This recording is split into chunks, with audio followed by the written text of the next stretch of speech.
You're gonna man this show. Yeah. Like we do every show.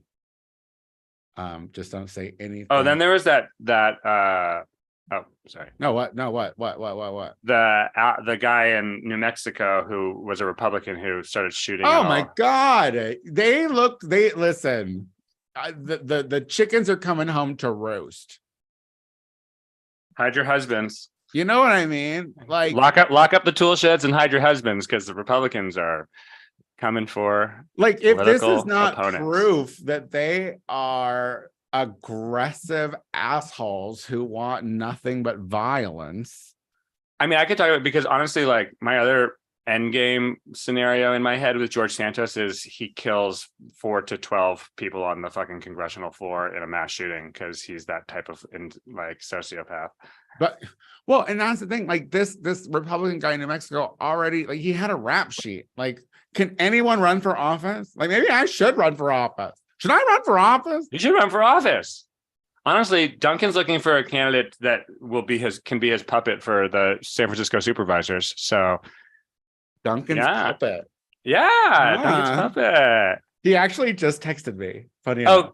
Asking me the same question that you asked me. Well, I sent him in your direction. I'm not that connected, but I'll see what I can do. You know, we like to imagine. You're an icon. You're looking for a party clown, is what y'all are. That's what y'all are doing. You're like, hey, do you have any access to any party clowns in that area? Well, I mean, you know, hey, puppet, do you know any clowns?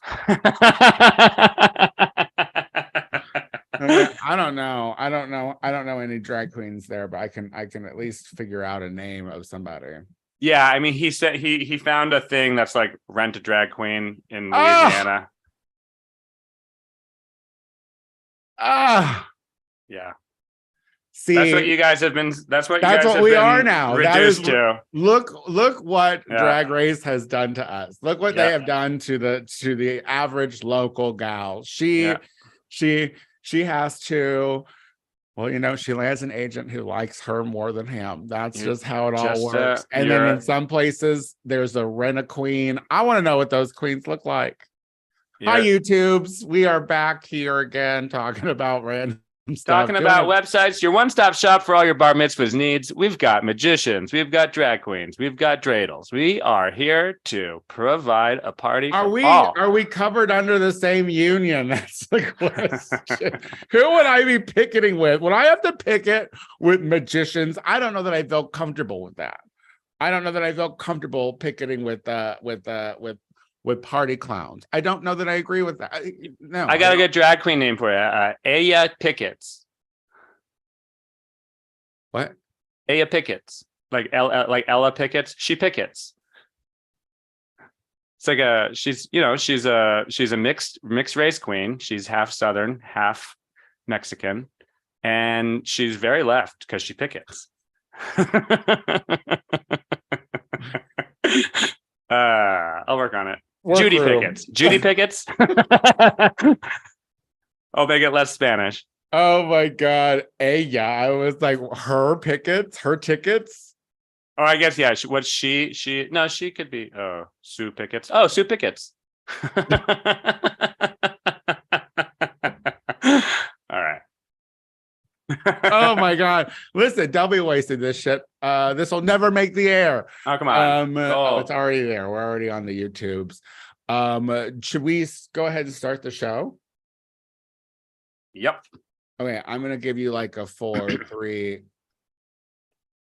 Hello, everyone. Welcome back to the Gay Power Half Hour, the only gay podcast on the internet that's just like a congressman from New York, because we're making it up as we go along, with Casey Lai and hi, I'm Tony Soto. You're an imposter. Just by the fucking seat of our pants. That's how we do it these days. The seat of our stolen pants that we stole from our roommate and wearing to a Stop the Steal rally.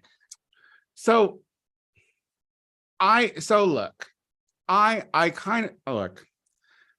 this George Santos person, who is she? Who the fuck? It's like every day I don't know why people are talking about 2 days of finding documents on Biden when every single day since that person, before she was even sworn in, there has been a new story about her every goddamn day. And now she's coming for my gig. Because she's a drag queen. I mean, I was looking for a new host to the Gay Power Half Hour. Hot off the presses. And who's surprised by this? You know, any homosexual who lived in Brazil, I'm sure, has put on drag at some point. They love it there. They love drag. Well, you know, maybe she's not a full-on drag queen. If you don't know the newest hot off the presses release, George Santos, allegedly gay congressperson from Long Island. I don't know there's much alleged now after we've met Katara Ravage. Very true. So Katara Ravage is the drag persona, but maybe it was just like a carnival thing. You know, I don't know. Girl, listen. Here's the thing. You know, they've released photos and everyone's gagging and gooping and whatnot. And I was like, first of all, what year was that? Because those are some grainy ass photos.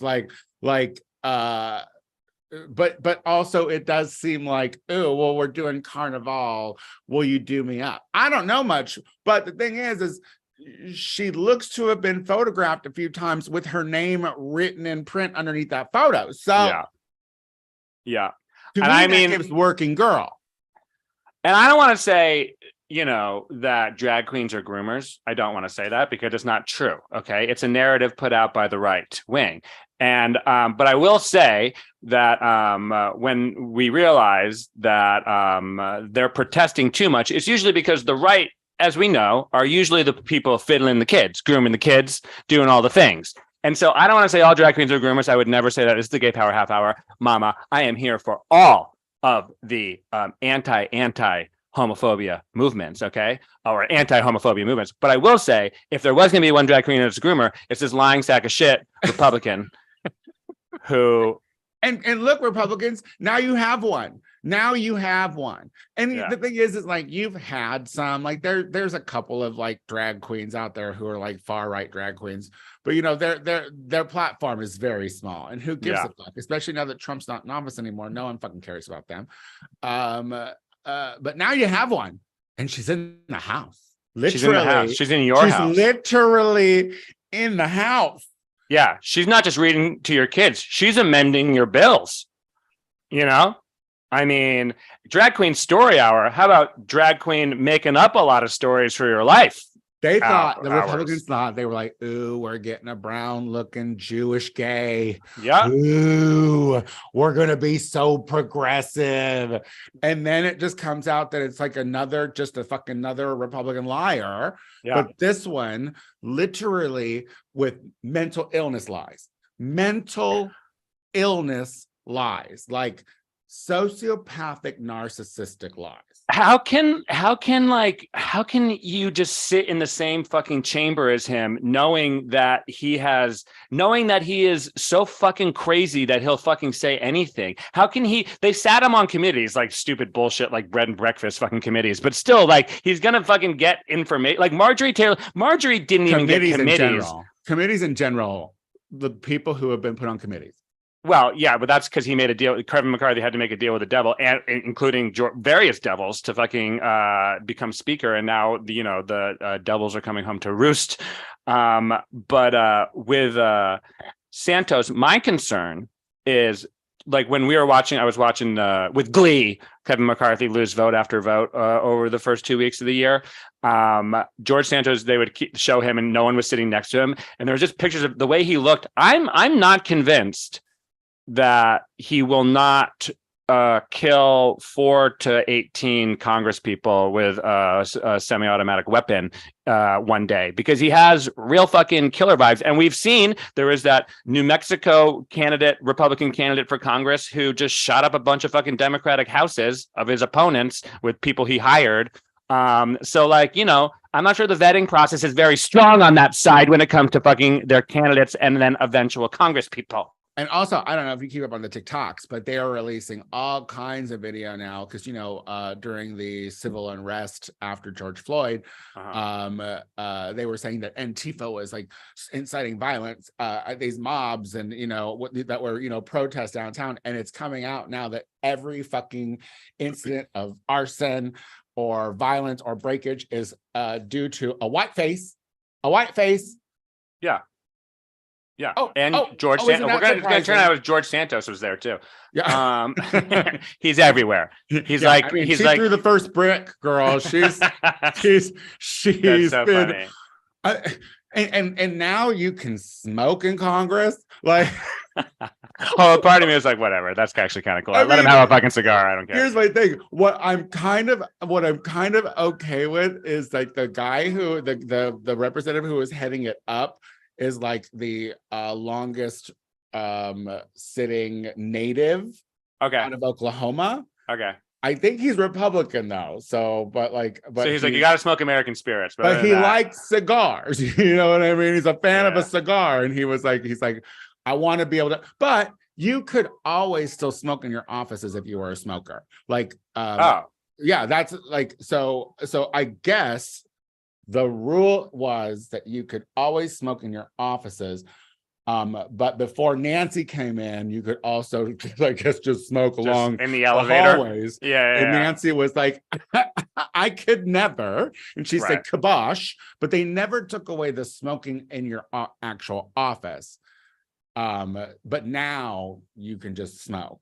And look, as someone who is a working drag queen in a big city like Los Angeles and happens to sometimes partake in an American Spirit yellow box cigarette, or a Camel Crush if you in a pinch. In a pinch, I never crush it, but I like. I don't want to use extra chemicals. But for me to be in a gay environment and not be able to find a lighter anymore because everybody vapes, the homophobia in that, I'm like, you know what? Say what you will. Tobacco built this country.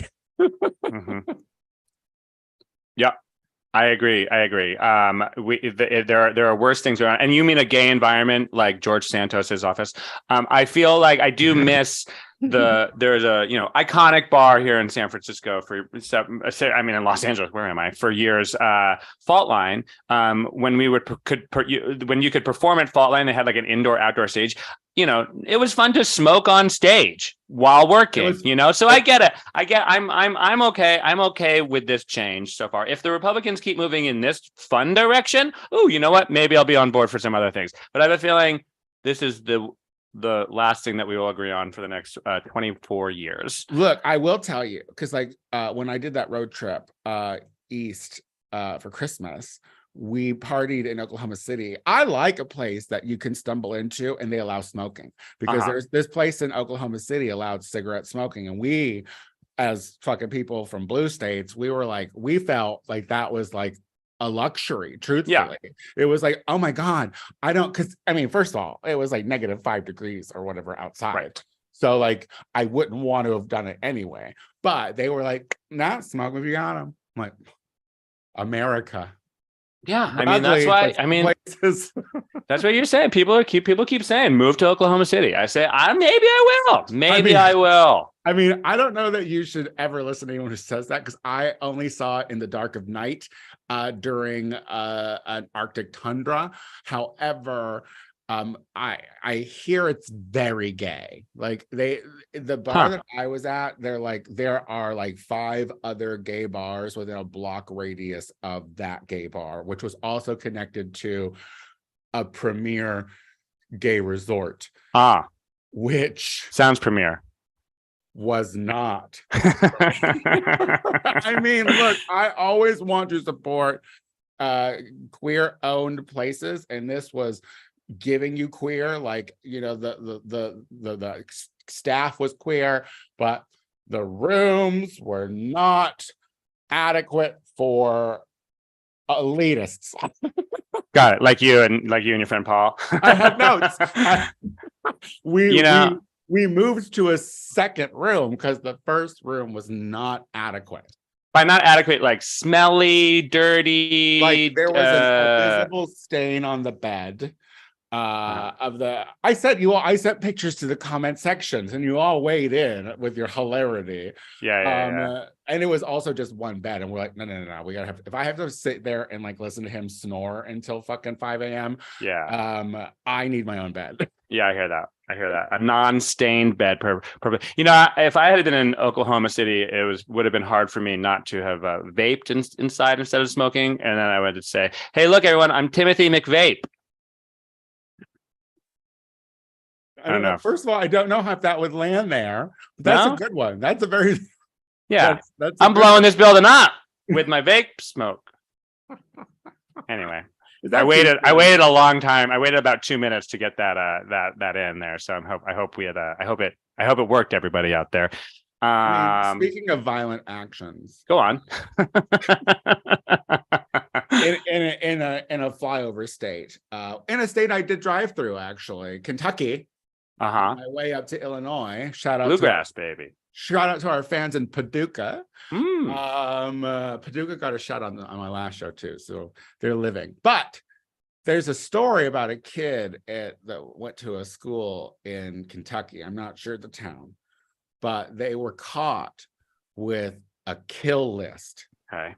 Now, if you don't know what that is, that's what they like to do with the guns. Is they like to organize who they're going to get when they go, because that's manifestos and whatnot. I find that to the kill list it's interesting, but you tend to find once they get into practice, or and by practice I mean active live shooting, that it seems a bit more random. They might get one of the people they want. Here's the thing. I think the kill list is just to be found, because don't you want to know what you would have placed on it? Like I would have been like, because yes, of course it's going to be random. They can't truly like pick out, like, unless they have really mapped out the situation. Well, one quick question. In this scenario, no one has died yet. No one has. We can make. Okay, so I can feel no fine one making is dead. Everyone is okay. living. Everyone is breathing and enjoying their lives. Actually, this young man has been suspended for 30 days. But as we all know, in America, every child is entitled to a public education. So they can't keep this kid out of school forever. So they're bringing him back. He's back, baby. And people are upset.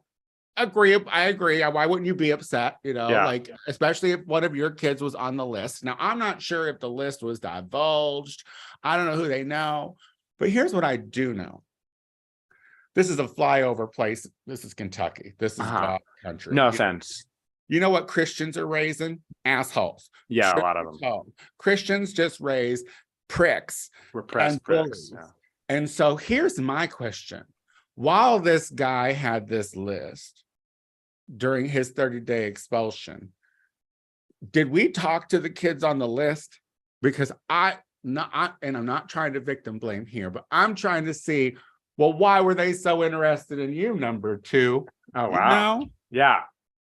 Maybe like, if it's like the captain of the teams, the boys teams, and like, if it's all the populars, maybe they have to check themselves and maybe stop being such fucking hot bitches to all of the ugly incels. You're asking for it. No, we're not saying we're not trying. We're not trying to say that these hot bitches were, we don't know the backstory. But what I'm saying is, I don't know that we've heard in the many, many years of mass shootings, especially school shootings, I don't know that we've heard the words kill list that often. No. You know what I mean? Because I do think it's just a random thing. And they're like, fuck off. Maybe the Columbine kids did back in the old vintage days. But like, I think it's got willy-nilly. So for them to, the list resonated with me. I was like, well, The list resonates, but also 30-day suspension. We don't do a great job in this country of I don't know, mentally rehabilitating people with issues. And so like there is a part of me that's like, what happens at that 31st day? And you are right, like maybe the list doesn't know. I can't imagine they're telling 16-year-olds if like someone was about to, just wanted them dead. Also, what is this guy? A former Republican candidate for Congress? Jesus. But like, I am like, everyone's gonna know that this kid got fucking suspended for 30 days because he had a kill list. Like, can he go back to that school? I guess in Kentucky, there's not a great, I don't know. I mean, we know a valedictorian from a Kentucky high school, and he's wonderful, So like, there's a good schools, good people there for sure. But to me, I don't know if this in is some one. schools, I'm sure it's small, so small that the communities are so small that that's the only school that there is. Probably, I don't know. Listen. There's a lot of I don't know about this, but here's my thing. Like, I don't think that it's only the list kid that needed the rehabilitation. I feel like there was a lot, and I feel like there's a lot of missed opportunities. And I'm just hoping that this kid rises above it and doesn't freak out. Well, my mind is this. It's like we can have faith, and we know how this story goes. The deadbeat dad of this kid is not going to properly lock his gun vault, so the kid's going to have access to guns. And the only way that the solution in America, the only way that there's ever really a solution in America is you got to arm someone else. So arm the kill list. I think let the kill list all bring a gun to school just after 30 days, no guns for 30 more days, and then arm the kill list. And then maybe we'll settle it Kentucky style. Do you think that there was a kill list in those documents that were found in poor old Biden's Delaware home? Here's hoping. I have no idea. I want it. I mean, what a huge story. And the questions that are not being, the question we should be asking is, did Obama know that you had his stuff? Like, why are we not asking former President Barack Obama how he feels about the fact that Joe has his papers from when he was president? Like, that's the question that we're wondering, because what I'm thinking is dudes just were working and they cross files. This is not a story to me. I do not care. I care about the Trump story where he's like literally robbing the place. Yeah, of all of his fucking tchotchkes. And that's the thing. It's like, there's a nuclear code here or two or whatever, or something adjacent to that. But it's mainly just like, letters of dictators written to like that tell him that he's being a good little Donny boy for them. Like I also don't care so much because I can't believe that Biden like clearly Trump did, like tried to evade the fucking the records organization and the FBI to make sure he got to keep his fucking pen pal notes. But I do think I hate the fact that because it is the same type of words that the headlines, that people are going to get to see, that there's all of a sudden there's going to be a whataboutism. To a certain extent, it's like, let's make a deal. Drop them both. Drop both cases. I'd be fine with that. Everyone give everything back, and then we'll call it a day. Trump still has 48 fucking lawsuits against him. Did you see also like the deposition that he gave for the rape trial thing? And he was like, she fucking wanted it. I fucking not my type. All like all these other things. And then the lawyer was like, so you're saying you did it?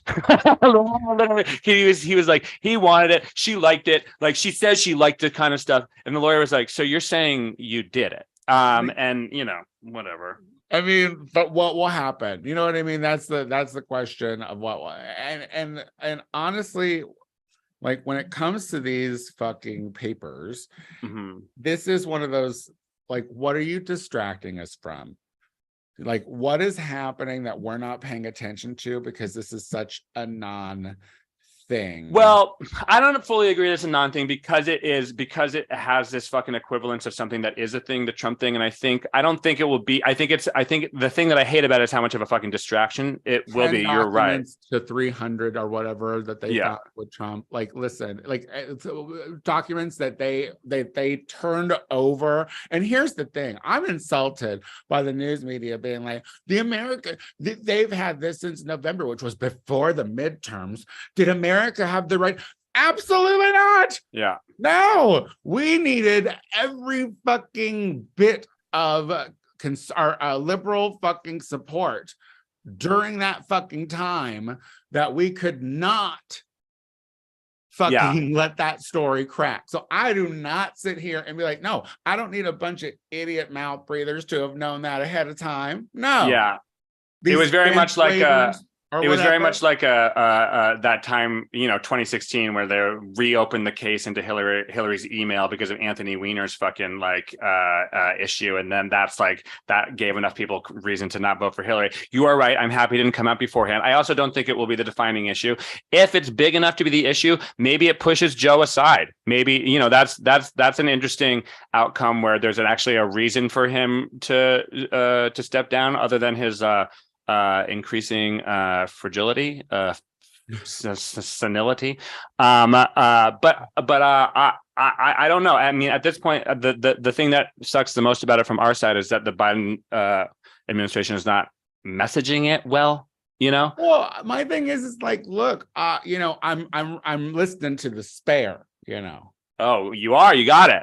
I got it. Well, thank God. You know what? Those guys needed some money. I'm happy you put some of that in their coffers. You know what? I'm glad I'm doing it. Listen, is it groundbreaking? Now, did he love his mom? Yeah, and he wants you to know it.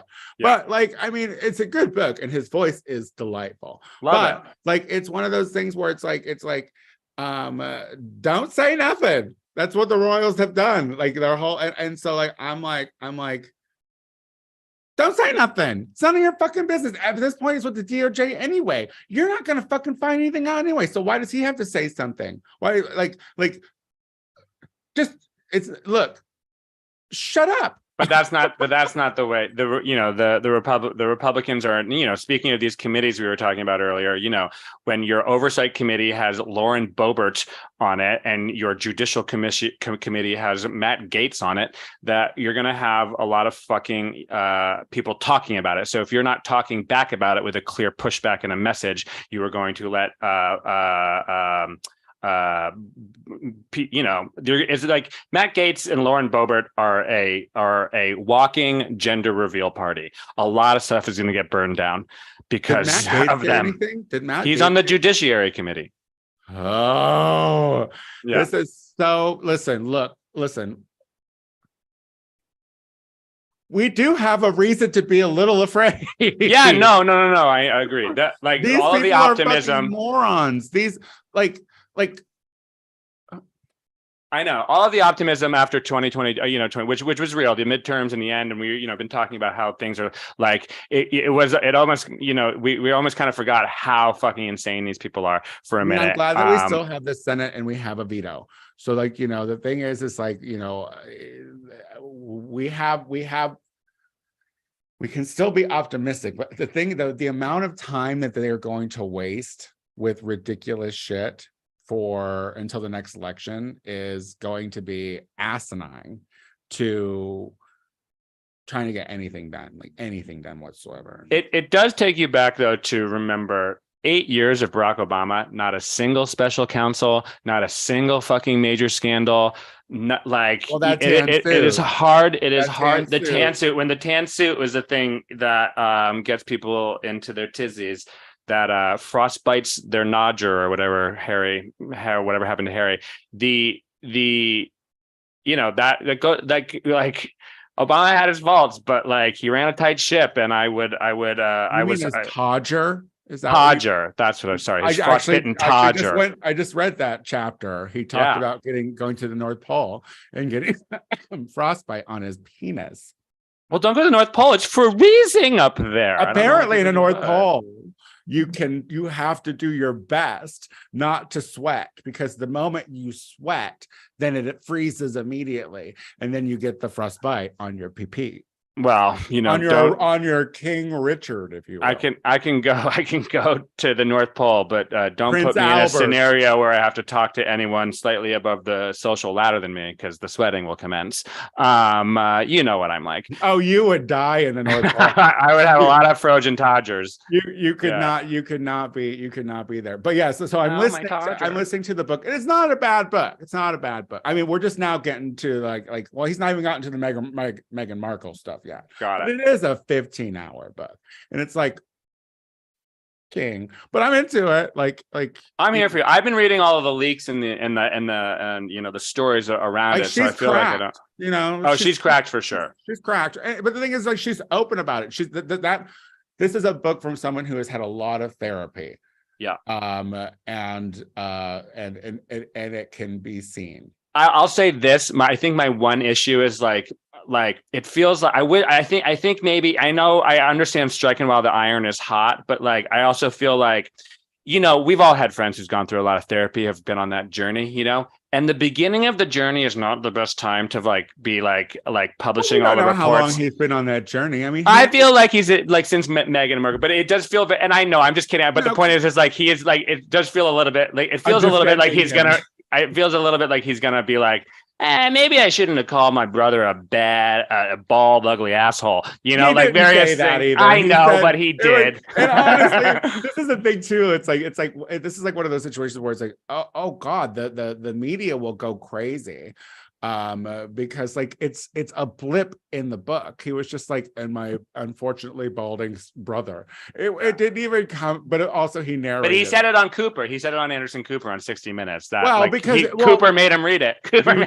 Do you double down? Yes. Should you don't let a saucy queen fucking interview a prince, because she's gonna try and squeeze all that Earl Grey tea out. She wants a soundbite, girl. She was also inspired by Barbara Walters. Like, don't get it twisted. There's a lot of queens there too that didn't get to walk and share in her legacy. Yeah, Anderson was like, just tell me, how much crack does Camilla do? Oh my God. Well, so listen, I wanted to give you. So there was a touch of the Homeland in the news recently. And I wanted to get your take on it because it's Italian news. Oh, my people. Something good? No, well, so food-based? After third, do you know a Matteo Messindenara? You're my cousin. That guy is my cousin. Oh, you're from Naples? He's from Colitri? The convicted murderer who is looking at multiple life sentences was just caught after 30 years of being on the lam or the ziti, whatever you call it in your home country. Yeah. He was at the end of his linguini. But this guy's like in his 60s or whatever. Yeah. And he's looking at multiple life sentences. My question is, I think it's a little drastic. It's like, look, how many times are they going to say that how many lives does fucking Harvey Weinstein have to live in prison before, because like 24 years now, we're going to get him another 24 years. He's got 5 tops. Like, Harvey's got not even one. And have you seen him lately? And with this mobster, and listen, I'm going to tell you, the Italians always live longer. They can smoke longer. They can drink longer. It's olive oil and fish. He walked out completely upright with great posture. I'll tell you, when he was the perp walk is what they call it. After 30 long years, he was standing upright. And now they're going to give him multiple life sentences. I think that is just for fucking the people, right? Like. Well, the thing that is a little bit annoying about it, and look, I'm not a fan of the mob. They give us Italians a bad name. All you people have been doing impressions of us for fucking day one. What do you mean? What are you talking about? Not a fan, okay? But I will say, also, who's probably worse than this guy? Fucking Giorgia Melon's the prime minister of Italy, Giorgia Meloni, because she's a fascist, and they're touting they're touting this as like a big win, anti-crime. They're here to get crime under order again. And it's like, yeah, fascists are really good at getting crime under order because they fucking take away all your human rights. So I'm just like, I'm interested in the whole thing. Look, mobsters are bad. I love that he was just like, oh, he had cancer is what it was. And so he was like getting he'd been getting his treatment for a year at the nicest place in Sicily, in Palermo. So it's like, it wasn't like he was like Osama bin Laden hiding out in a fucking flop house. He was just like, he was like, kiss the ring, everybody. Let me kiss your baby. True mob fabulousn's. Yeah. So look, eating a cannoli in a square. Life to you, Matteo Messina Denara. My cousin. Listen, make them pay for it. Live a long life there. For me, I feel like an Italian prison might be nicer. I'll tell you what, the food will be better. Yeah, you're gonna get. There's no way that's not gonna happen. There's gonna be some good bread. You know what I mean? Good bread. Yeah. Hey, Casey, will you do the little song? Who gets a shout out? You. Who gets a shout out? You.